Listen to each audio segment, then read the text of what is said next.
យើងចៃភ្លើគ្នាចាំពីពេលនេះតទៅរឿងរ៉ាវទាំងអស់បងកន់ដាងក្នុងសៀវភៅ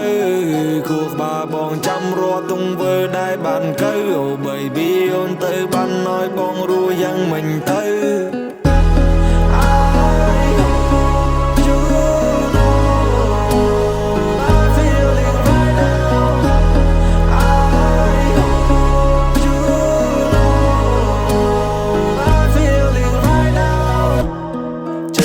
ក៏ប្រែខពីមុនហើយពេលនេះ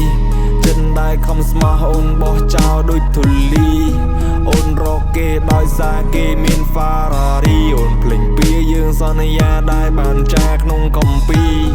បងខកពីគេធ្លាប់ជាមនុស្សអូនស្រឡាញ់តែពេលឥឡូវអូនប្រែចិនមិនប្រកាន់អូនថាគេលយថាគេឆ្លាតគួរឲ្យខ្នាញ់អូនថាគេមានកំភ្លើងចង់ឲ្យគេដកមក